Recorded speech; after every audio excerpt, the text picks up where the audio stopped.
Mu mawulire agakagwawo breaking news agaba Anthony abangi gwe mumanyi nga Bobby Yanga olunaku lwali ngena kusoma mwezi 11 mwezi ogw'omunana mwaka 2025 lwalabikako mu kooti enkulu mu kibuga Kampala maaso g'omulamuzi balabe oba okumweyimirira oba bail application ye egena maaso n'okubeera ng'eyita mujjukira gye buvuddeko Bobby Yanga ono y'omu ku basibe ab'ekibiina kya NUP ababadde balwawo okulabikako mu kooti era nga njagala okuzzaako emabega Bobby Yanga yakwatibwa gwali mwezi gwa kutaano omwaka 2024 era ng'emirundi mitono nnyo gy'abadde alabikako mu kooti okulaba nga bambi asaba okweyimirirwa omulundi gwe yasembayo okubeera ng'alabika bail application omulamuzi yagigaana era Bobby Yanga bambi bw'atyo n'aba nga yaddizibwayo emabega w'emitayimbwa kati nga ne wetwogerera abadde aludde era nga y'omu ku basibe ab'ebyobufuzi nga bwe nkugambye be tuyita ba political prisoners ababadde bakyaludde okubeera nga baleetebwa mu kooti okulaba nga bambi basaba okweyimirirwa wabula okuddako emabega ennaku z'omwezi zaali nga 6 omwezi guno gwennyini ogw'omunana mwaka 2025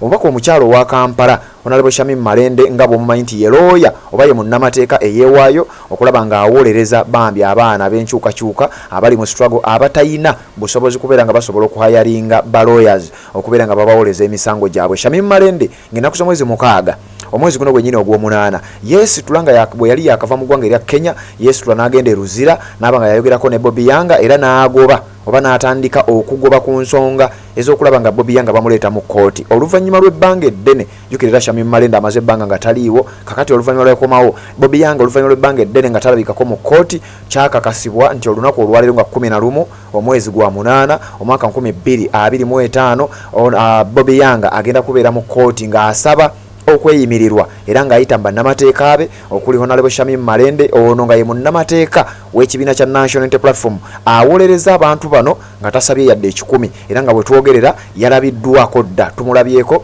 nga yatuuse dda ku High Court mu kibuga Kampala okulaba nga alindiridde abalamuzi okubeera nga batuuka basobole okubeera nga bagenda maaso n'ensonga zino ali ku kaweefube wakulaba nga bambi Bobby Yanga wakiri avaayo n'aba nga alabikako nga olaba n'owa mutwe nti newankubadde abasajja bano emisango tebagimugjeeko wakiri aveeyo abeere ng'awoza ava bweru newankubadde ng'emisango gy'abagenda okuwoza bo bagamba tegiriiyo misango gya byabufuzi kakati Shamim Malende yatuuse dda ku kooti eno okulaba nga agenda maaso n'okubeera ng'awoza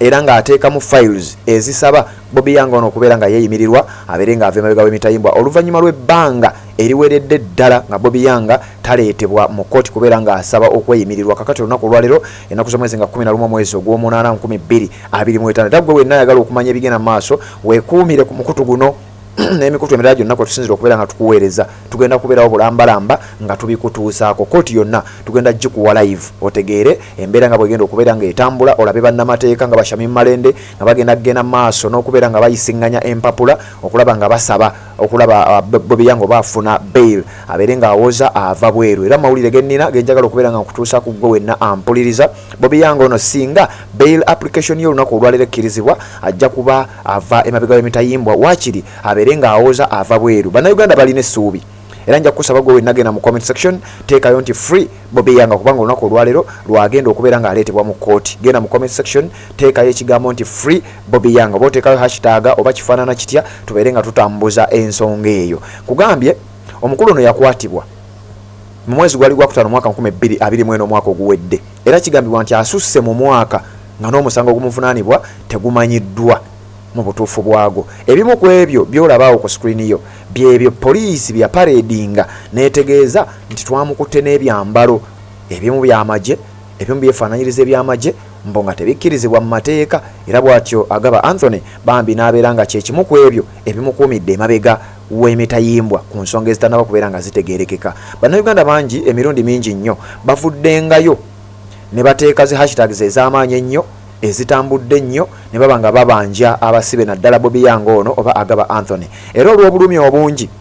bannayuganda bwe balina twalabako gye buvuddeko bannayuganda abamu naddala banankyukakyuka nga bavuddeyo ne basonda amabaati kubanga Bobby Yanga ono yagenda okusibwa nga bambi alina ennyumba gy'azimbira maama we sayidi ze ye Kamwenge kati ennyumba eyo bambi yali tennaggwa era ng'ebanja amabaati kubeera ng'ekomererwa twalabako bannankyukakyuka ab'enjawulo okuva mu bitundu eby'enjawulo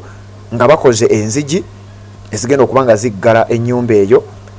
baleese babasonze ebintu byonna ebyetaagisa okulaba ng'ennyumba eyo emalirizibwa okulaba nga balwanirira munnaabwe amanyiddwa nga Agaba Anthony nti newankubadde akyali mabega wa Mitayimbwa wakiri bino bye yaleka akola leka tugezeko gena maaso n'okuba nga tubikola ntegeddeko era njagala okutegeeza nti Shamim Malende ne wamu ne bannamateeka abalala bamaze dde okubeera nga batuuka era nga bwenkulaze wali kakati ekifaananyi ekyo zaali ngena ku mwezi mukaaga yagendayo eruzira Bobby Yanga gyali nayogerako naye era nakakasa nti Bobby Yanga akyali strongo nnyo tavangako ku mulamwa newankubadde nga abasajja bagezezzaako nnyo okubeera nga bamunafuya asobole okuba nga akyusa ebigambo bye oba oli awo basobole okubeera nga bamutayedde ku conditions Bobby Yanga kigambibwa okuba nti yasigala ali solid nnyo era yagaana ebintu byonna abasajja bebayinza okubeera nga bamugamba oba nga bamuteekamu asobole okuba nga agonda olw'okuba nti yandyagadde okubeera nga ava emabega w'Emitayimbwa kigambibwa nti Bobby Yanga yasigala ali solid nnyo era n'agaana ebintu byonna ebiyinza okuba nga bimugambibwa kati njagala okutegeeza nti olunaku olwaleero agenda kuba nga asaba okweyimirirwa kwe omulundi ndowooza gujja kuba gwakubiri we mbaseerabidde era nga bino byonna byejja oluvannyuma okuba nti abasajja bamuwamba infact bamuwamba sijaga nti bamukwata bamuwamba ne baparadinga ebintu ebimu ebigambibwa okuba nti bye byamukwasa kati wetwogerera njagala ogende mu comment section teekamu obubaka ombuulire Bobby Yanga awo banje Bobby Yanga ate tubeere nga tutambula nga bulijjo era bwentera okutegeeza nti nzija n'ensoma obubaka bwammwe ku nkomerero y'amawulire gano bwentyo n'obwo nja kubeera nga mbusoma kati gwatanaba kubanga obuteekayo buteekeyo ate tubeere nga tutambula mu ngeri emu oba endala omukutu baguyita Red Zone TV bw'oba tonaba kubanga osubscribe nga kikole tubeere nga tutambula ffenna ngenda kujja ne live okuva mu kooti byonna mbeere nga mbikutuusaako nga sinaba kubanga mbikuwa kkiriza nkujjukize Haji Kasujja omusomi w'edduwa kutegeeza nti gwe wenna ng'olina ebizibu ebikutawaanya oyagala genda bweru ebintu tebikutuka oyagala kukyusa luzaalo n'ebintu ebirala ebifaanana bwe bityo Haji Kasujja akugamba nti munoonyeeko osobola okumutuukirira mu buntu osobola okumukubira ku ssimu osobola n'okumusanga ku WhatsApp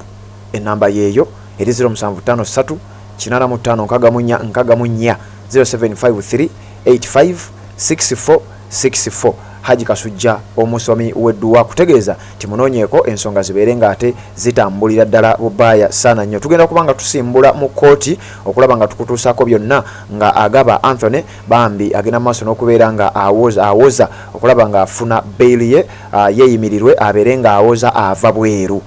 omulundi ogwasembayo nkugambye tebyali byangu nnyo era bail teyasobola kubeera nga agifuna wabula ku mulundi guno balina essuubi naddala abakkiririza mu Katonda n'abakkiririza mu nkyukakyuka balina essuubi nti oba oliawo ku mulundi guno Bobby Yanga agenda kubeera nga aweebwa okweyimirirwa agenda kubeera nga aweebwa bail asobole okubeera nga awoza ava bweru nga bwe twakiraba ku bantu ab'enjawulo omwali Noah Mutwe omuli n'abalala ba political prisoners bozolaba nga bambi kaweefube ateekebwawo nnyo naddala ekibiina kya National Unity Platform okulaba nga abantu bano bateebwa basobole okuwoza bwegiba misango nga